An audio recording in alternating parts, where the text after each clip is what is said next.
Good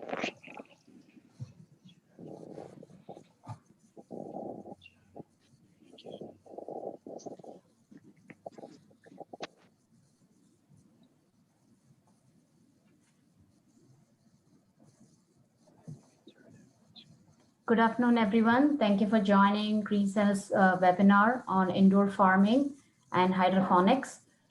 Folks are still trying to join, so we'll give a couple more minutes and start at 3 p.m. For people who are on Zoom, we have all the attendees on mute. We'll see you guys in about a couple of minutes. Thank you.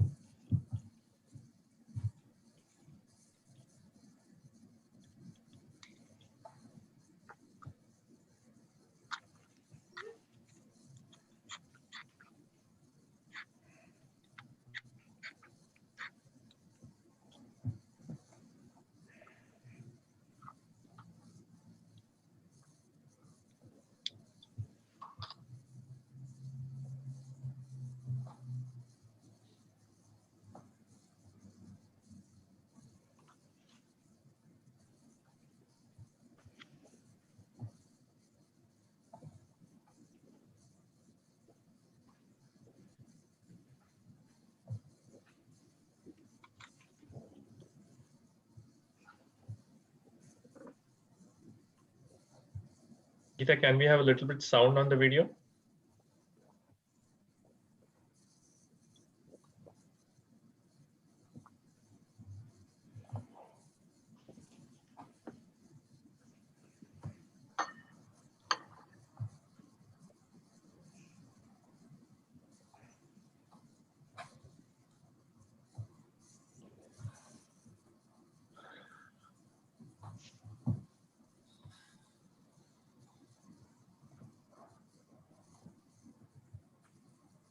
Thank you everyone for joining GreenCell's webinar on indoor farming. I see a few folks are tuning in, so we'll give about a minute and then we'll start sharp at 3 p.m. Thank you.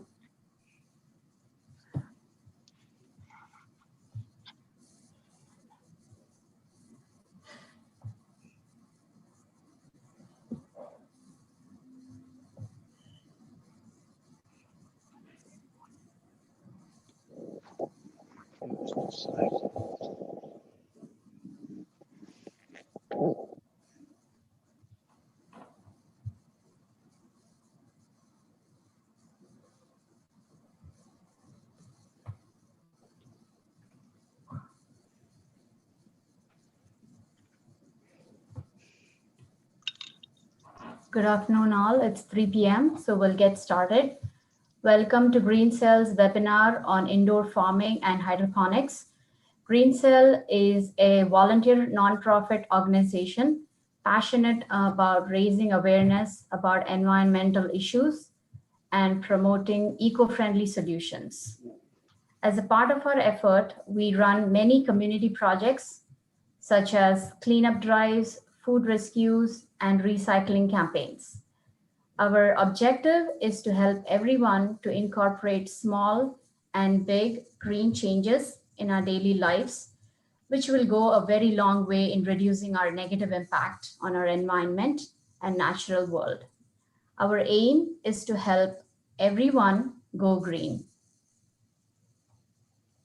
Geeta, you want to go to the second slide? Given the current situation, we've been hosting a series of webinars online, which you can attend safely from your home. These webinars will be held the second Sunday of every month. We have conducted webinars on composting, growing your own food, recycling right, several areas where we can make changes to help reduce our carbon footprint. The following webinar, which is going to come on the 13th of December at 3 p.m., will be our reducing plastics in our home.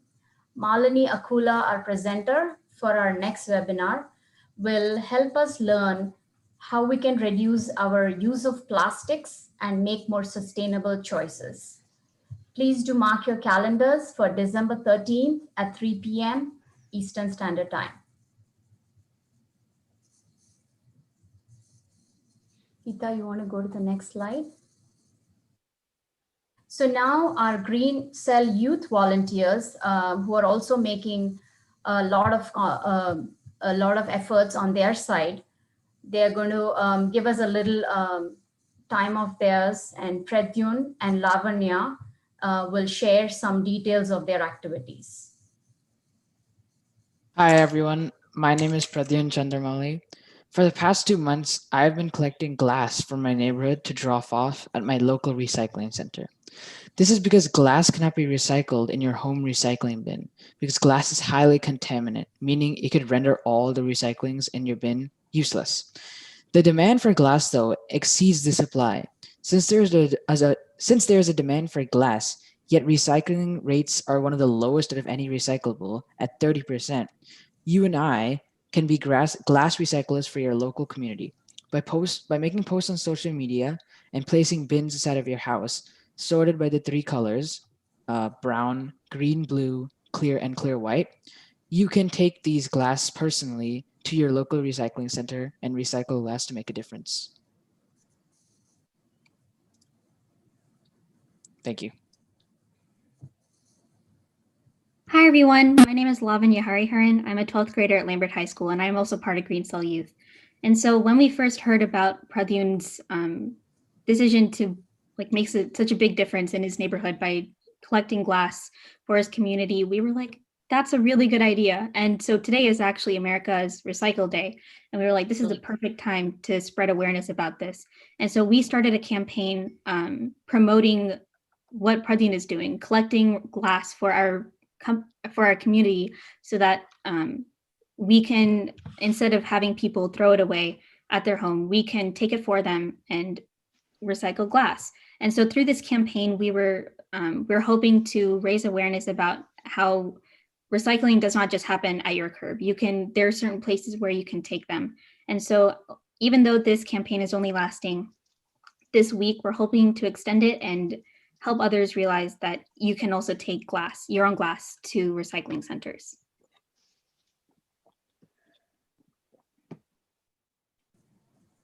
Thank you, Pradyun and Lavanya. That was really good. So I hope everyone collects their glass and start recycling for this campaign. It gives me immense pleasure to introduce now our speaker, Russell George.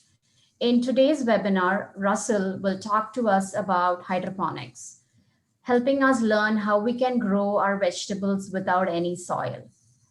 Russell is a middle school teacher who works with communities and youth to create simple but scalable solutions for improving the natural environment.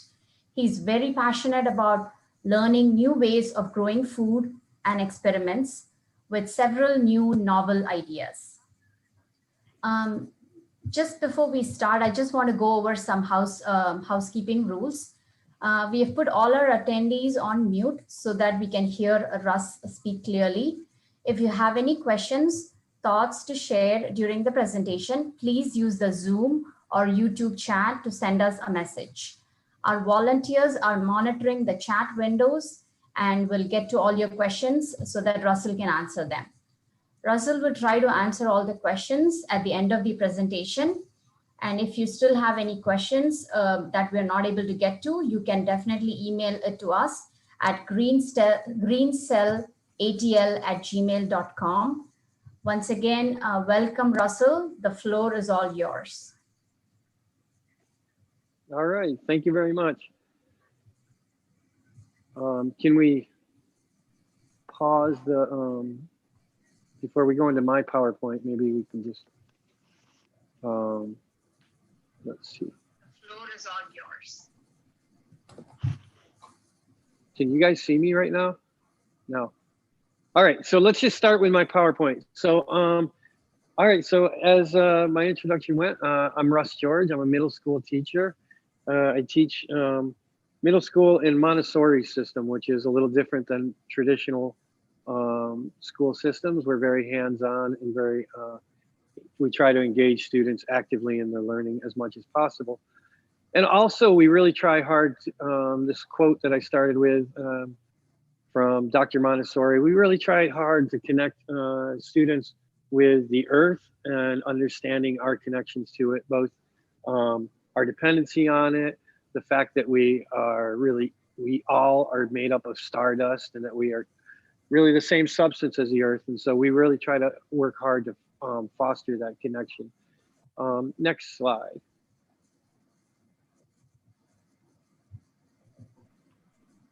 So yeah, for the last few years, I've become more and more interested in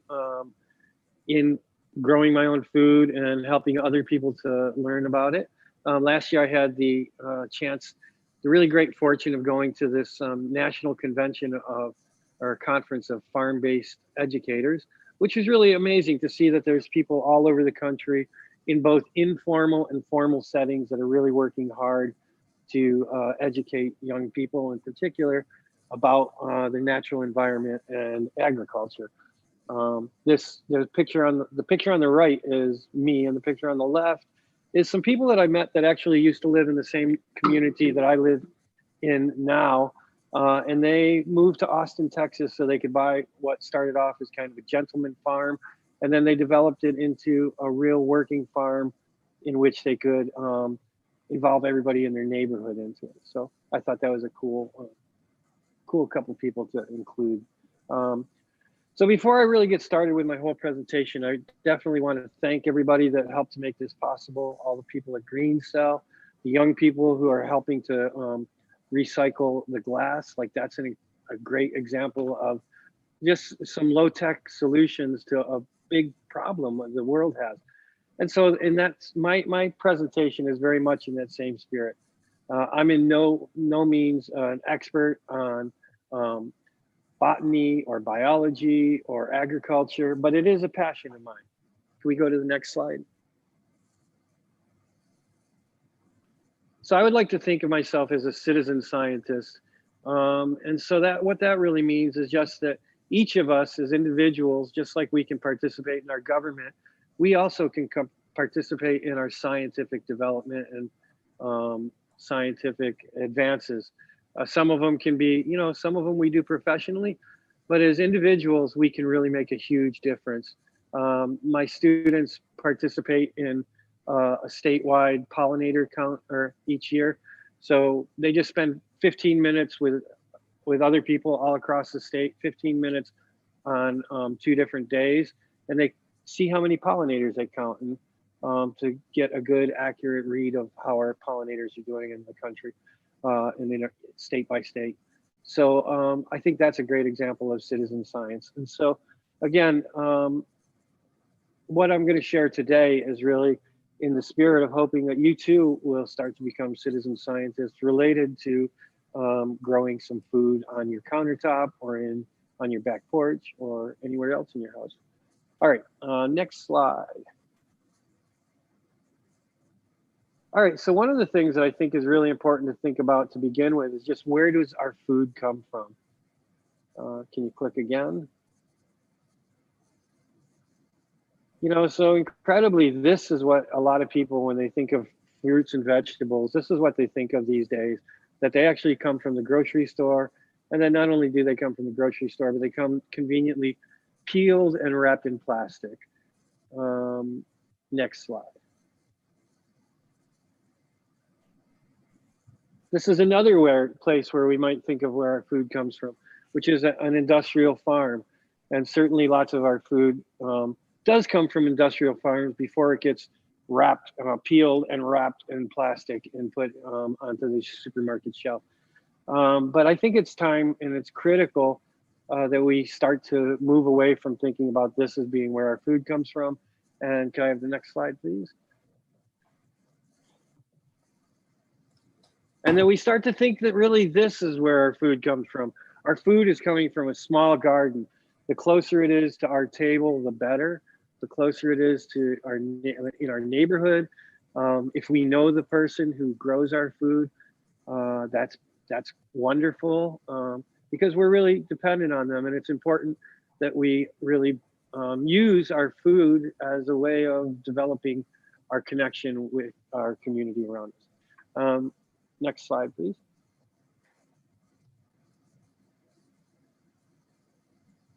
Geeta, can you go to the next slide?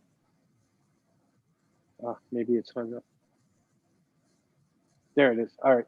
And so today, this is what I want us to even move to where our food comes from. Our food can come from these small tabletop systems, which can grow us enough food that's scalable for a family. You could have, you know, easily have some lettuce and herbs and basic, especially greens, growing without any real work other than setting it up year round. So that's what we're going to be talking about today. Next slide, please. Yes.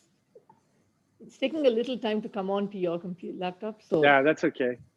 All right, so so this is just a couple of examples of more traditional circulating hydroponic systems. Typically, when we say hydroponics, this is what people think of. And a circulating system basically has the nutrient solution that is circulating through, and there's different ways of doing that. But basically, the nutrients circulate, they're pumped through the system on a timer so that the plants can get the nutrients they need, they get the water they need, and they can get the oxygen they need. And the pump actually in that system and the bubbling of the water adds oxygen to the water, just as it would in your fish tank at home. And so this has always been the way as we started to develop hydroponic systems, this was kind of the gold standard and what people thought had to be the way that you grew stuff hydroponically. The picture on the right is actually some tubs in my front yard that I was growing this summer. And there's like kind of a hodgepodge of fruits or vegetables in there. I think there is some melons that I had going in there. And then the picture on the left where it says grow vertically, those are some kind of easy to get a hold of grow towers that you can get on eBay and stuff. And that's what I've used. That's what's actually in the middle of that picture on the right, but it's hard to see that. All right, next slide. Russ, I do have a question for you. Sure. Can we grow like tropicals by this method? Yeah, we'll talk about that as we get going. If we can get through, but it depends on what you mean by tropicals, but we can grow plants. If you can provide the environment for them, you can grow a plant that, you know, if it's typically a plant that would grow in 90-degree summers, if you can create that environment, you can do it. You know, you can grow that plant as well, providing it meets some of the other things that we'll talk about. So these are just some of the basic needs of plants. Plants need light to carry out photosynthesis. They need water to carry nutrients, and also they use some of the water to fuel, to convert in the process of photosynthesis. Of course, they need nutrients so that they can create new cells, just like we need nutrients. And then they need soil, and the soil provides a few things. It provides root structure so that the plants actually can kind of stand upright and develop a foundation. That also carries minerals in the soil, and it holds moisture. And then also something that a lot of people forget about is that there's microorganisms actually living in there. And those are really important for a whole host of different reasons that science really is still discovering today. And then of course, the other thing that is critical for plants, for any living thing, is oxygen, or almost any living thing. But it needs oxygen to carry out respiration. And so one of the really cool things, can we go to the next slide? sure. So there's these two processes of photosynthesis and respiration. And so you could actually liken them to just like humans breathe in and breathe out. Plants do the same, kind of the same thing, only they do it on a 24-hour cycle or a longer cycle. But to me, again, this is just showing our connection to the earth. Plants are engaged in a very similar process, and they're also providing us with our oxygen. So yeah, the connection we can't get away from. And then again, this kind of breaks down, this picture a little bit shows all the important, how each of the parts of a plant carries out these processes. Next slide. Yep. All right, so then this is, I'm just gonna step back a little bit. This is kind of similar. This would be a circulating, what we're seeing here is an example of kind of a circulating system in some ways, but it's a little bit of a variation. But you can see where it says air stone on the bottom, an air line and air pump. So again, this is a system that is pumping air in there so that the plants can get oxygen. And then this is, again, this is a great low-tech system that people might also be interested in trying, where basically they're just taking and they're putting plants into a sheet of styrofoam that floats on top of the water. And then the plants are able to get their nutrients and oxygen through the water. Next slide. But this is not what we're going to talk about today, really. This is what we are going to talk about, the Kratky method. So the Kratky method is, I think it was discovered around the year 2000. This researcher, botanist Bernard Kratky, who was working in Hawaii, came across this system. And basically there was always this assumption that you need moving water to provide oxygen to the plants. And Kratky pushed back against that. And what he discovered was actually that a plant can, the roots in a plant can transform. So that at one point in their life cycle, they absorb water, but then as conditions change, they can transform so that they're able to absorb oxygen out of humid air. Not all plants can do this very well, but an awful lot of them can. And that's the Kratky method. And that's what we're going to be focusing on today. Can we pause the slideshow for a second? Maybe. Yeah, can you stop the slideshow for a second and switch it to my camera? If you Give me a minute. Yeah. Yeah, sorry. Yeah, I can stop sharing, which means I guess Okay. if you talk, then it'll come to you. All right. I might be muted. I'm not muted, am I? No, you're not. I can hear We can you, hear Russ. you. Can you guys see me? Yep. Yeah. All right. We can. Sorry, Yep. I can't see it on my screen. All right, so this is actually just a poster of the Kratky method. It's a student of mine made it last year. And so what this actually is this container is actually just a milk jug. And then I'll just go through it so you can see the basic components of it. So of course, here's a milk jug, which is our container. Up above, this part up here, we'll call the airspace. And that's the part above the water line. And then down below here, there's the water line, which is this line right here.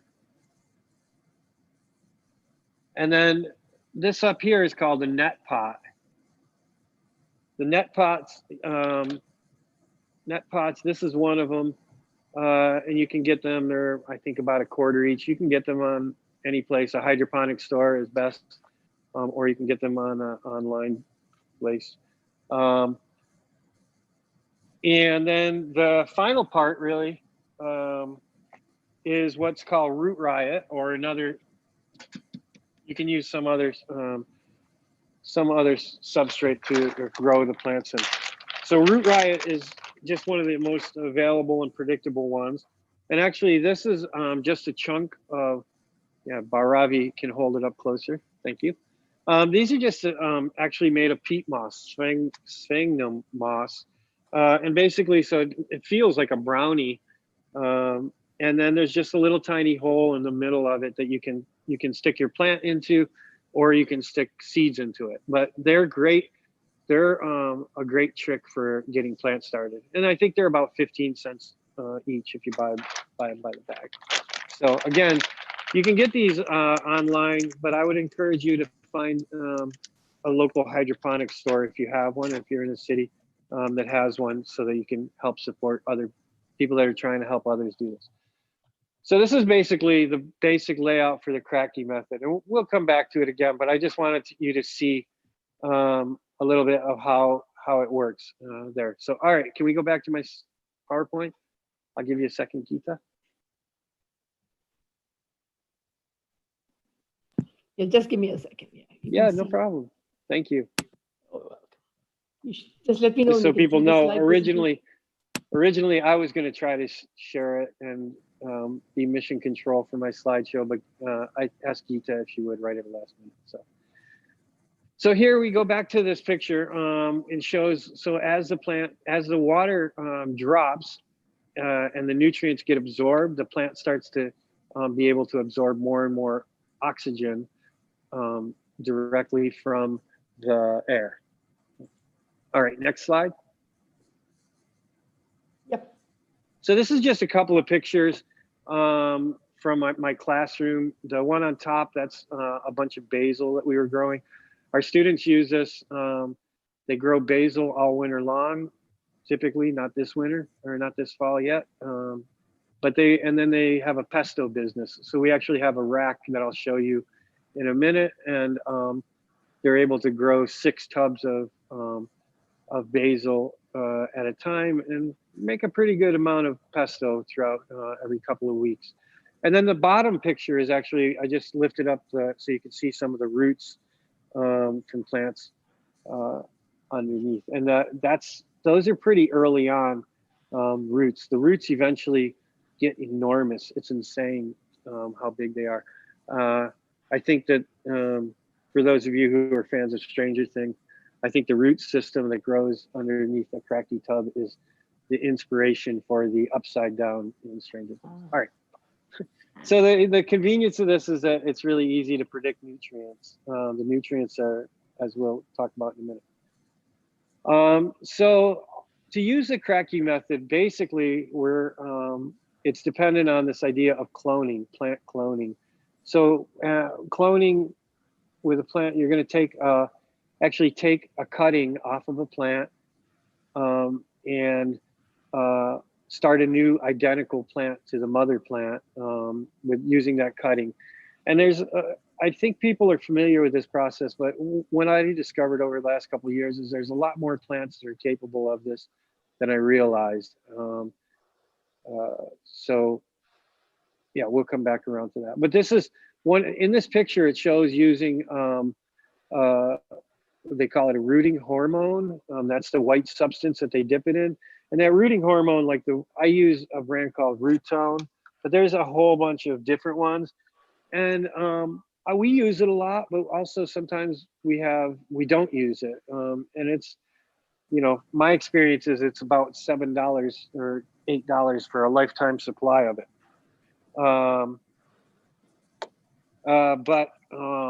But you don't, it's not absolutely essential. It does increase the success rate, but not a huge difference. All right, we can go on.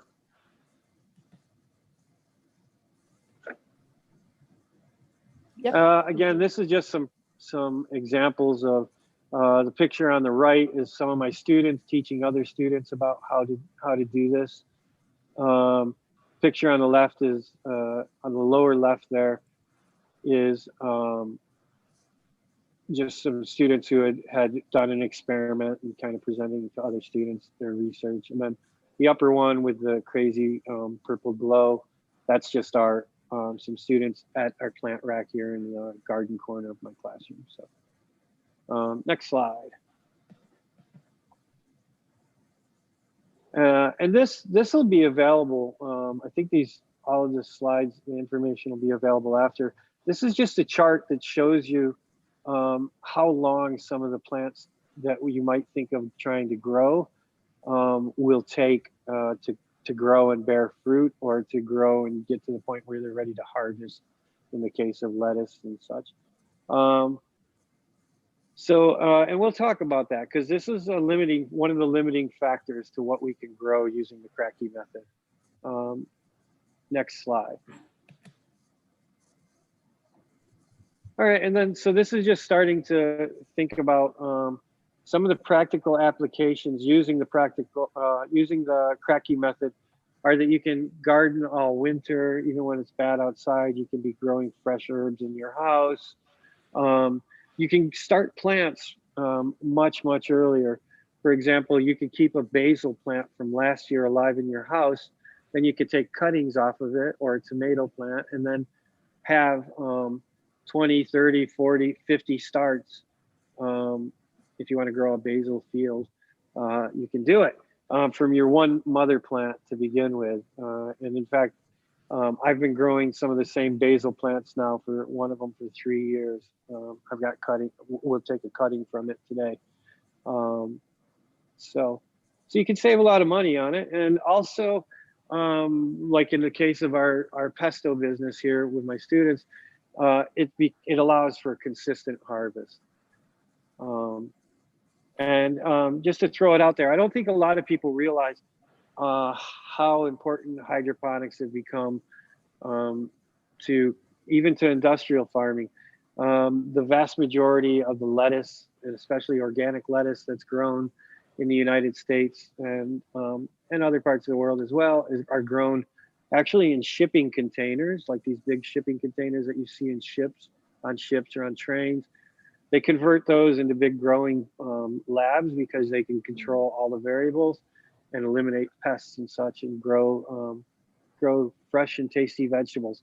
So sometimes people are skeptical that hydroponics can give good quality vegetables, but the truth is you're eating a lot of really yummy hydroponically grown vegetables and fruits already. All right, next slide.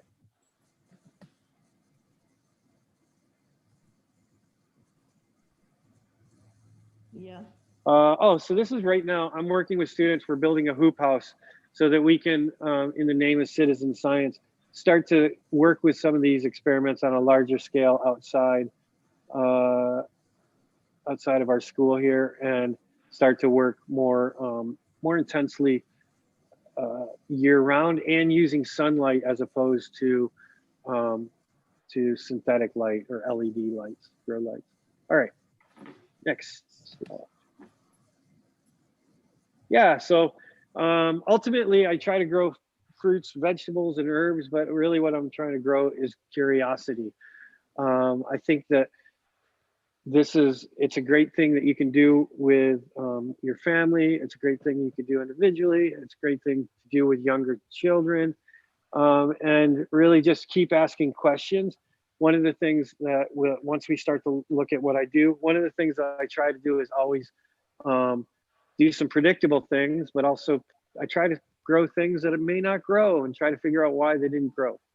All right, I think that's it for the slideshow. Russ, do you want to go over questions? Let me try to peek at some of the questions on the chat right now. Okay. So the first thing participant I've want to got know some. is, oh, you got some? Okay. But yeah, I've got a couple, but you can pull one. Okay. So first question, like I asked, is it's not very specific, but it says, can we grow tropicals by this method? Yeah. So again, as I mentioned earlier, one of the big limitations for everything is how long it takes to grow. And then of course the environment. You know, we can basically, rather than grow plants outside, we're going to grow them in an environment that we create, which is good because it allows us to hold things at a consistent temperature.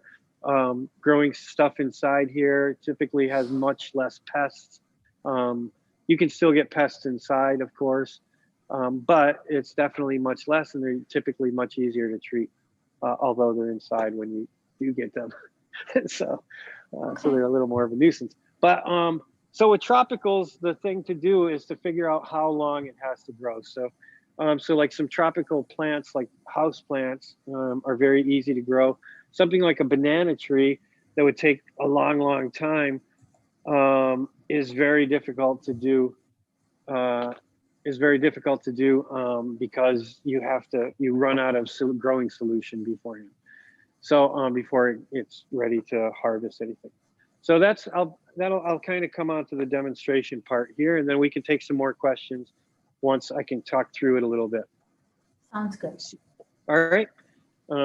So this is a basic And I think Green Cell is providing access to some handouts that go along with this.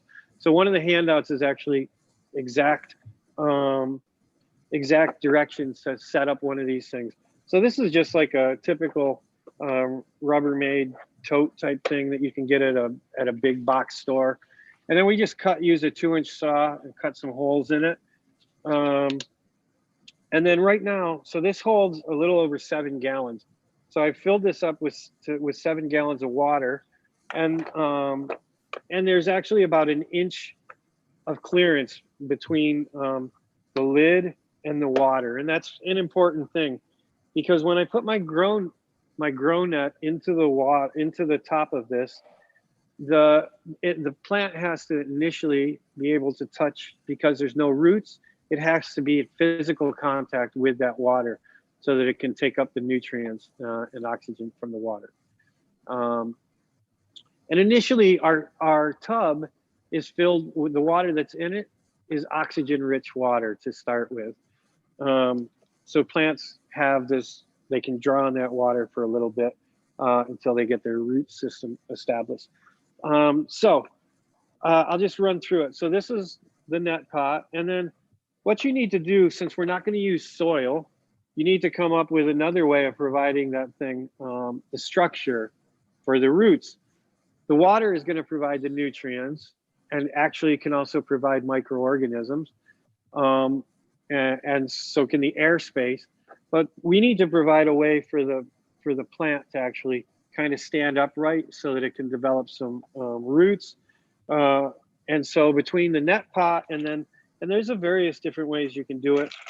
We use here in the classroom, these are, thank you, Baravi, these are actually like lava rocks that, so they hold a little bit of oxygen in them because they're porous, but we just fill up the net pot with them.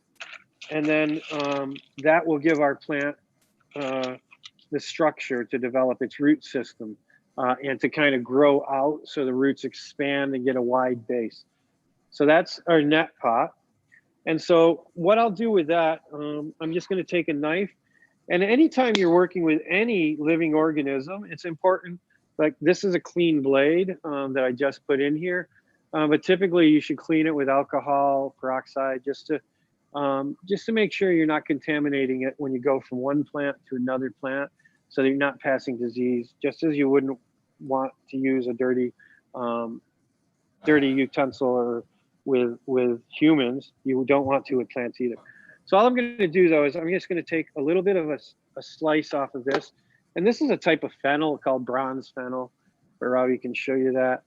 And what I'm going to do here, I'll take another piece, and Baravi, you can do it there too. So I'm going to clip off one more piece here.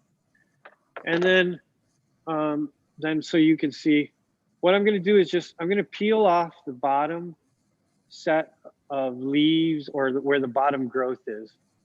And you can even do it for a couple of them. While you're doing that is because each place those little nodes are that would tell a plant to grow a leaf, those same places will also, if we put it in here, will tell it to grow roots. So what I'm gonna do is try to get this back in here. So I'm gonna put it in my net pot, and I wanna make sure it's gonna stick down so that it at least touches that water. And then I'm going to put my, whatever it is that I'm using to provide that structure around it. And then basically I've planted my clone, and then I'm just going to put it into the net pot or into the tub so that it's connected with the water. One of the things that I said was that, you can use other things other than like these volcanic rocks. We've used soil. You can definitely do it in soil. You can use these Riot cubes. They work just as well. And so you can take, so you can use one of the root Riots, and you can take that, put that directly into the net pot. There you go. Very easy. And then with the root Riot, It's got a little hole in the middle. You can poke it with a pencil or a pen just to open it up a little bit. And then you can do the same thing. So now I'll take, this is some thyme over here. I'll take a clipping off of this thyme. And I'm going to do the same thing. I'm going to peel back a couple of the leaves. You want to do one? So we can basically grow any herbs. Herbs grow very well, yeah. And then with this,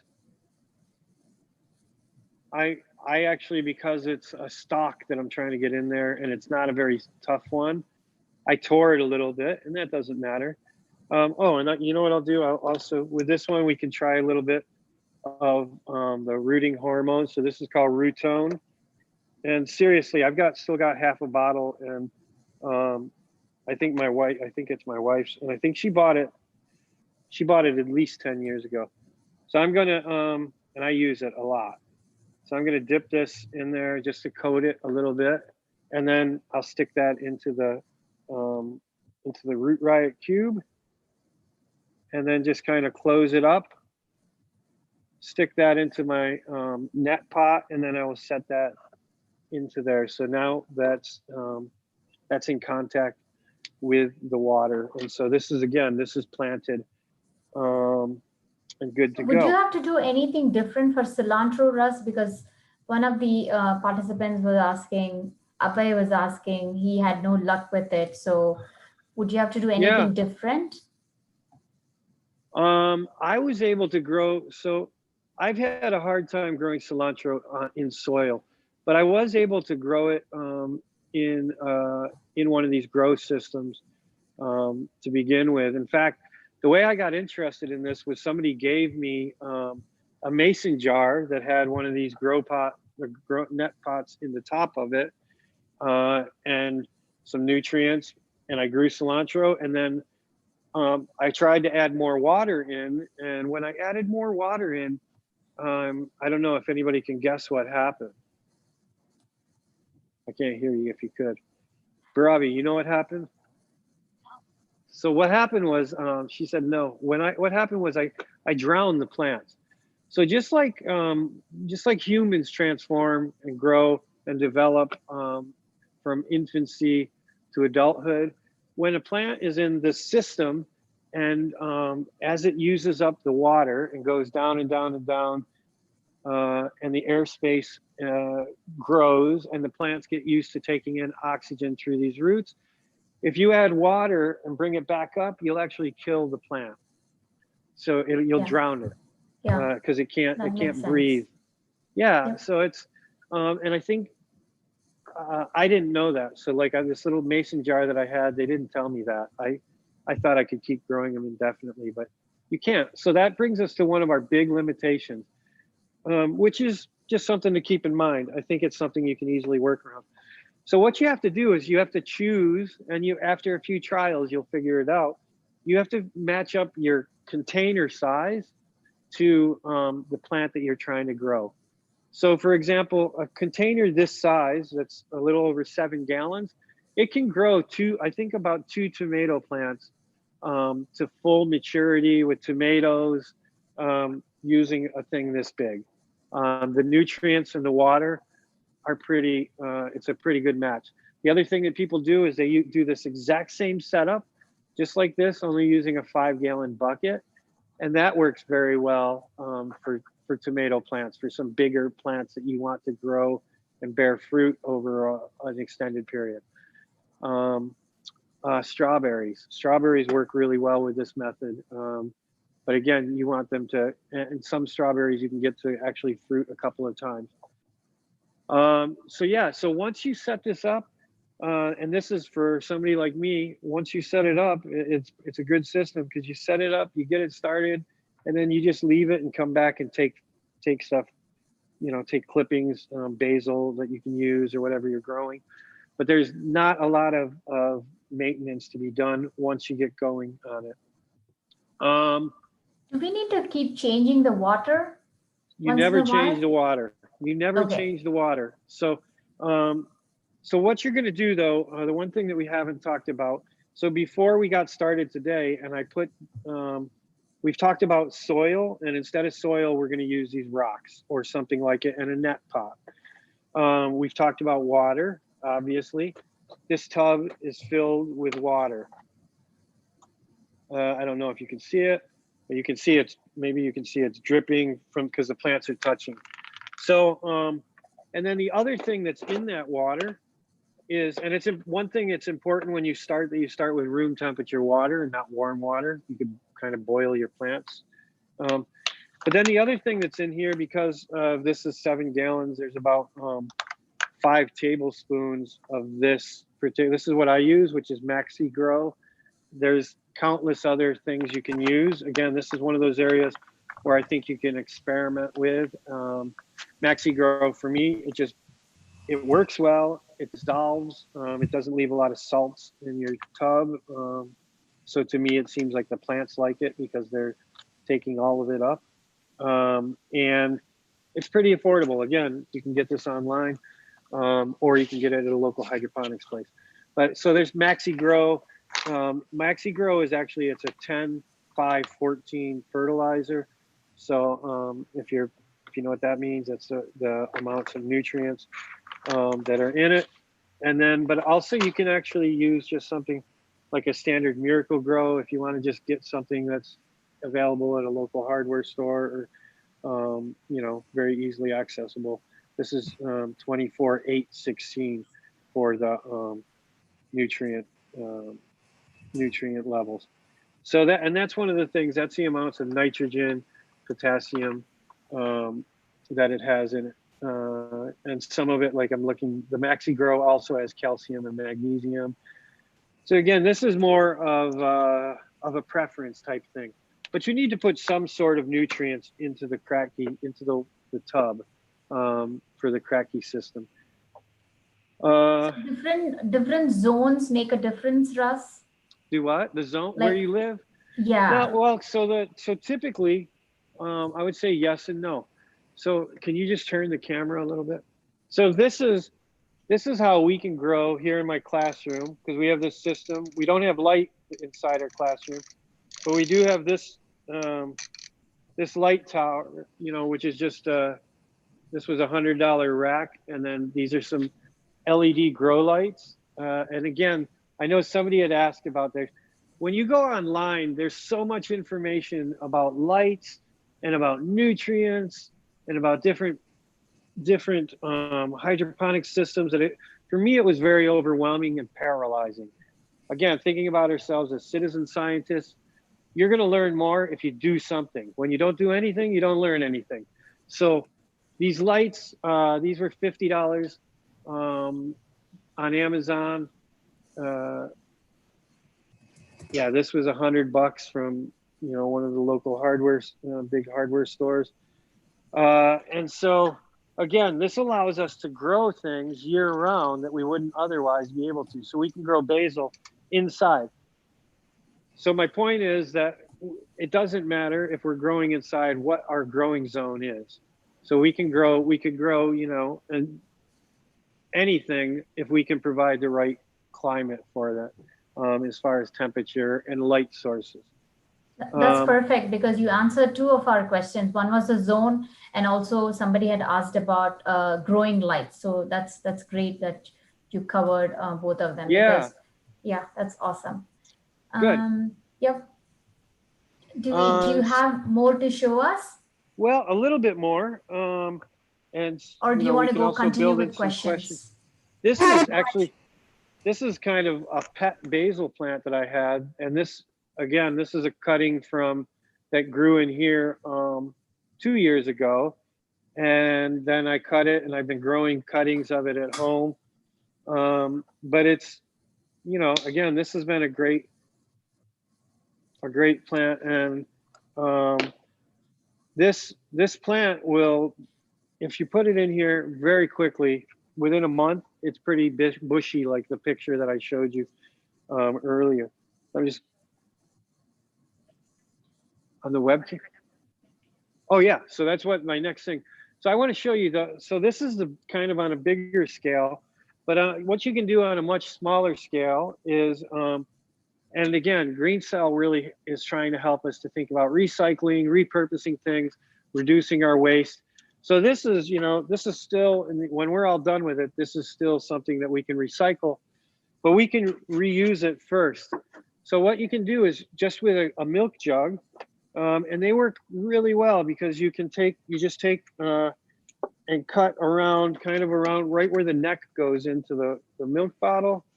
And I get my friends to save these because we don't really drink milk, but there's an overabundance of them. There's no shortage of them in the world.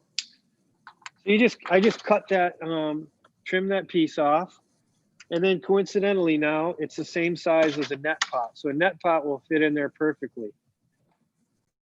So I can do that same thing with a plant that'll grow, that takes 1 gallon, 1 gallon of nutrients. Basil is a wonderful example of that. So if I put this basil in there, let it grow, it's going to become a pretty big basil plant by the time all the nutrients are gone in this. So then initially, the first time we did it, we were like, oh, it used up all the water. We can't put more water in. What do we do? One of my students, just out of like hope and desperation, citizen science, took one and just stuck it in the ground right behind us in this little terrace outside my classroom, and it grew. So since then, of course, we use this, we start plants. Once they get big enough, we can transplant them outside.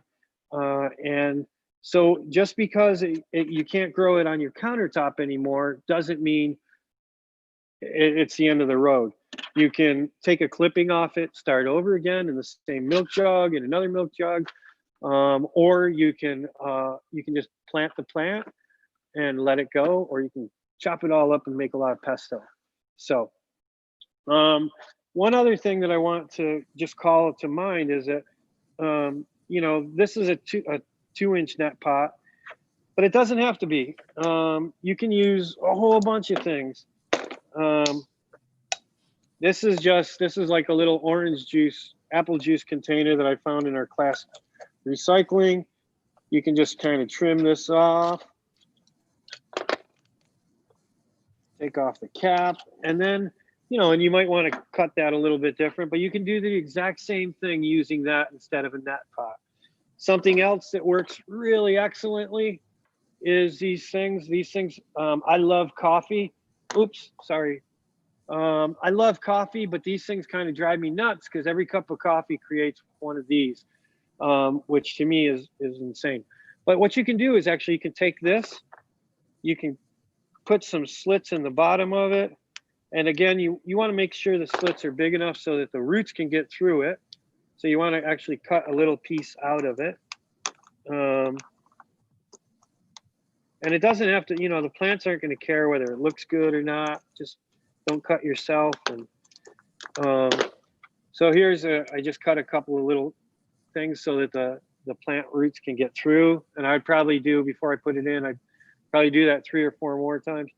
So this cup actually still has coffee in it. Coffee is great for most plants. So you can rip this top off. You can leave that coffee in there if you want. I mean, the coffee might actually it'll change the color of your water probably a little bit. So you could either dump it out or you can leave it in there. And then there is this little paper in most of these things that you probably want to puncture if you're going to leave the coffee in there.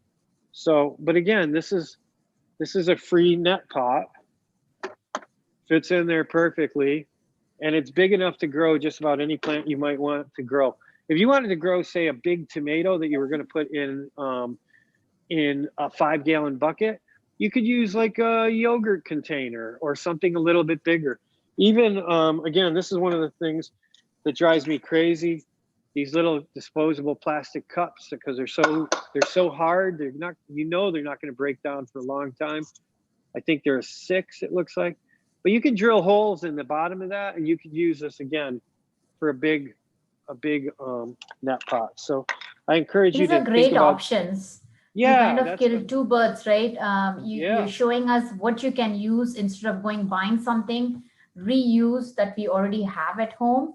And you made it sound so simple, just beautiful. That's really nice.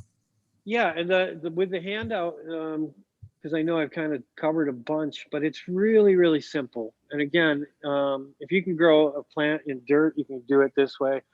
Here you can see last week, you can't really, I mean, I planted seeds. I used one of these. This is just this is another solution. This is one of those little peat moss discs that you can get that you soak in water and it expands. So I used one of those. I stuck that in a net pot. And again,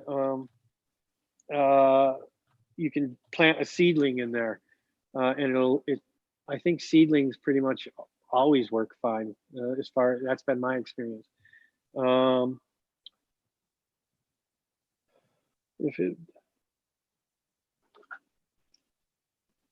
So maybe we could see if there's any more questions. The one thing too, one thing with seedlings, sometimes some seedlings, if it's too wet, they won't germinate well. They'll germinate and then they'll die off. So sometimes, and again, experiment. Sometimes once they pop, then you can just take them out, set them on, once they sprout, you can set them for a few days, let them kind of start to grow. And then you can, once they get a little bit growing and this starts to dry back out, then you can reintroduce them.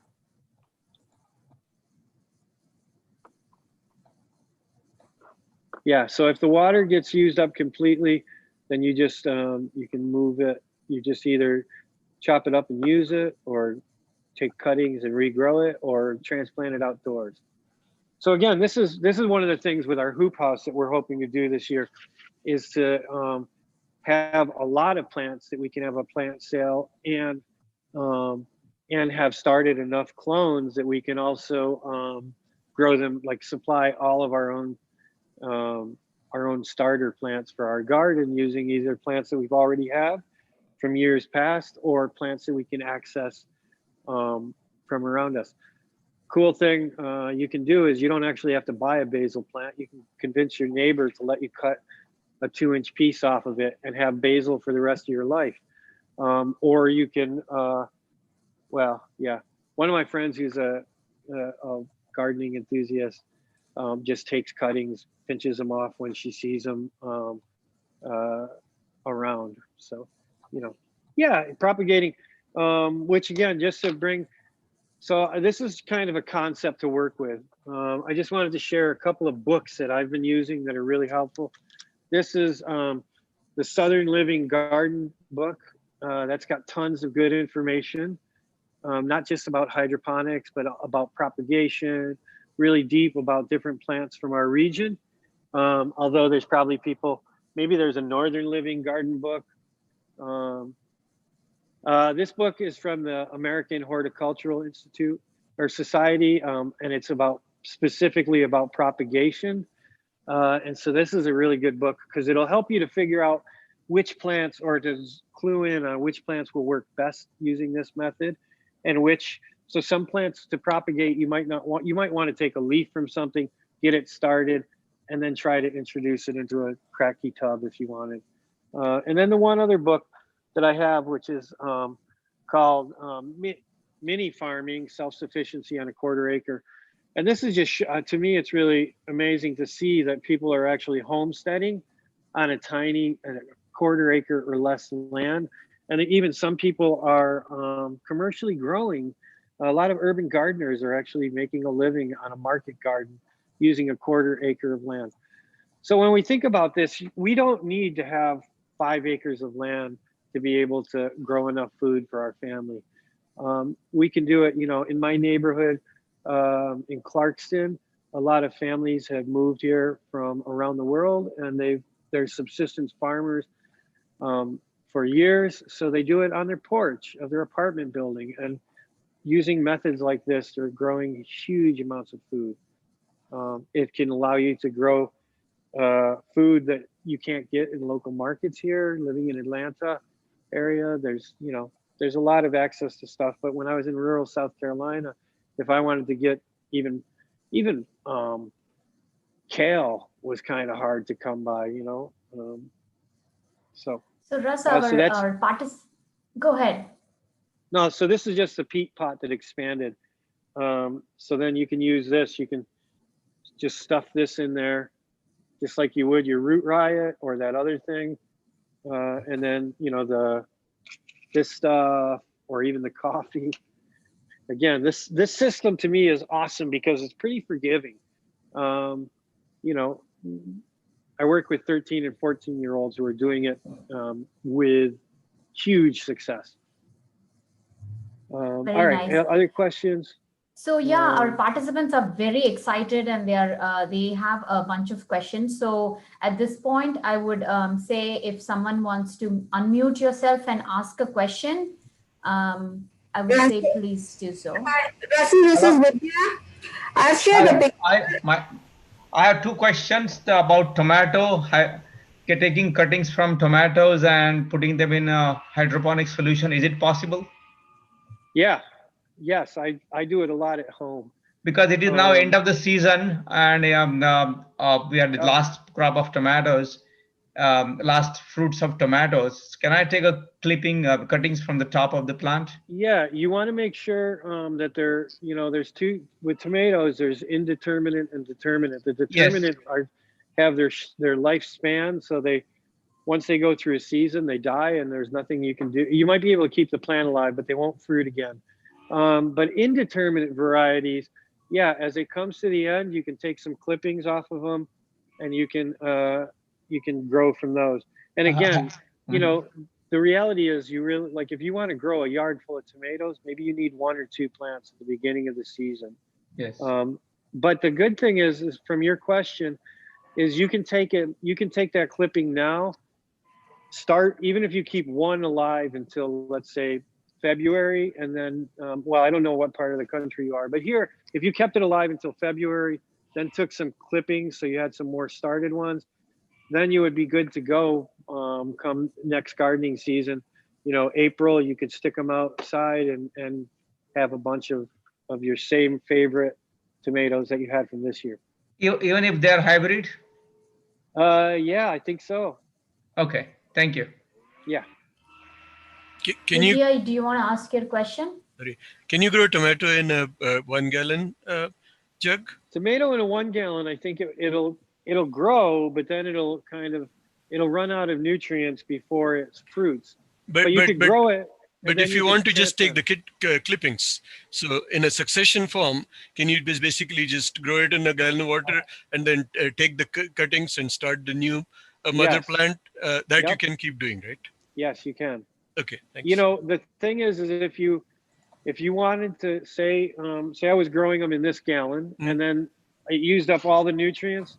If I wanted to keep, but I wasn't ready to put them outside yet, then I want to take cuttings and do it again.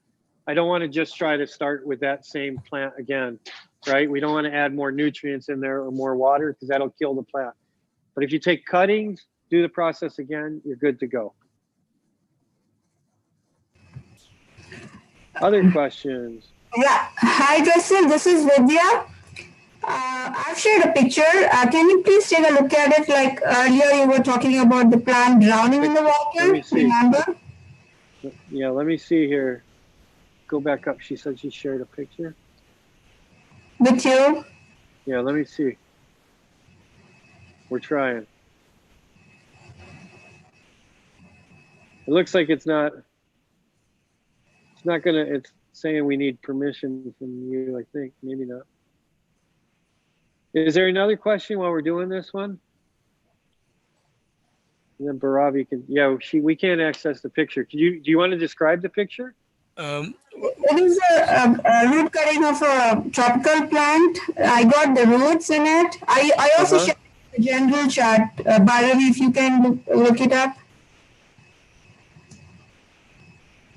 So you're trying to grow it from using the root? Yes, and like you said, I didn't want to put any nutrients. I want to grow it as natural as possible. Is there a way? Yeah. Yeah, well, so the one thing is, I'm sorry. I was trying to put a shrimp or a baby fish in that. Yeah. Oh yeah, that's cute. So so you need some nutrients of some sort, but you can get organically based nutrients. You can get them that are produced using, I mean, a lot is using like bone meal or fish. But there is a lot of organic based nutrients, and I would really encourage that. I use these just because they are predictable. One of the questions that somebody asked earlier was about like if the water starts to smell and stuff. I've never had a problem with the water starting to stink or smell. Providing one thing that is really important. This milk jug is opaque, so the light's not shining through it. But this one is translucent, so the light would shine through it, which would cause algae to grow in this one that the light can shine through. So what you need to do is eliminate the light, because the algae it'll kill the plant because it'll suck up all the oxygen, and it will also start to smell. But if you just take this, and you can, again, this is one of those things you could use a paper bag, you could use tin foil, you can use several grocery bags. I have here a bag from peat moss. This is enough. I could just stick it inside of there, kind of tie it around it, so it's like a nice gift. You could use a gift bag, but you want to just make it so the light can't get to it, and then you won't get algae and it won't smell. If you smell the water smells bad, then something's awry, and you might want to try to start over with some clippings again. But we've never had any problem with smell working in the classroom and such, which is good, because we don't want really stinky things. We get good smell because we always have basil growing, so it smells like an Italian restaurant over here in the corner of our classroom. Is there another question? So you said you could put bone meal in that, right? You just put the powder in it? Yeah, you can dissolve other stuff. And again, this is one of those areas that you would probably learn a lot more than I know. But I would encourage you to talk to somebody, at a hydroponics store. One of the things, just to people, when they see I've got all this grow stuff, sometimes they make jokes about what it is that I'm growing or what I'm trying to learn how to do. The hydroponics store, and I was even reluctant to go to a hydroponics store because I thought that they might focus on growing things that I'm not trying to grow. But when I went there, I was really pleasantly surprised, because they are really, really about learning how to grow fruits and vegetables using this method. So they have a wealth of knowledge. They're the store that I go to here in Atlanta called Taproot. They're passionate about organics as well. So one of the people that was there was able to show me some other alternatives. Like most things, organic is a little bit more expensive. So I'm working here trying to work with students on a little bit of a less scale, because they financially trying to keep it on the cheap. So that's why we go with this nutrients. Thank you, Russell, for the information. That was really awesome. Yeah, well, I would love to, I think we're about out of time. Are we 5 minutes over? I would love to hear, maybe we'll do another thing sometime. I would love to see if other people want to continue this learning. I would love to hear how people do. Hopefully through the Green Cell website, they can give access to my email address, so that if people want to continue to learn about this alongside us and share your learning, because we certainly are early on in our learning with this. But again, try something, grow something, and you'll learn more than if you don't. Thank you very much. I'd like to thank everybody at Green Cell for giving me the chance to talk with you guys today. So I want to, thanks for all the questions, guys. I want to thank Russell for this very informative session. I'm sure people enjoyed it and have asked a lot of questions. So it's really nice to see the interaction. So thank you for attending today's session, guys. And Sincerely hope you enjoyed and learned a lot from this session. We will be sharing our presentation from today with all the registered participants. If you still have further questions, please do email us at greencellatlanta@gmail.com. And Geeta, if you want to put the email address in the chat, that would be fantastic. I would like to request everyone to fill out the 1-minute survey to let us know how we did. It definitely helps us get better and better for our future seminars. And also, please do visit us in our Facebook and Instagram page at Greenstel Atlanta ATL to know more about our upcoming events. We also have our YouTube channel where you can find our recordings of today's webinar as well as earlier webinars. And please do save the date, December 13th, which is our next webinar, how to reduce plastics at home. And our speaker Malini Akula will be giving us a lot of tips on how to use plastics at home, not use plastics at home, and give us alternate solutions. So the survey link is in the chat. So please take a minute to fill out that survey. It really helps us a lot. And do let us know if you have any suggestions for our future seminars for sure. Again, I want to thank Russ for an awesome session. We really enjoyed it. And thank you guys for joining. We look forward to seeing you all on December 13th at 3 p.m. Thank you.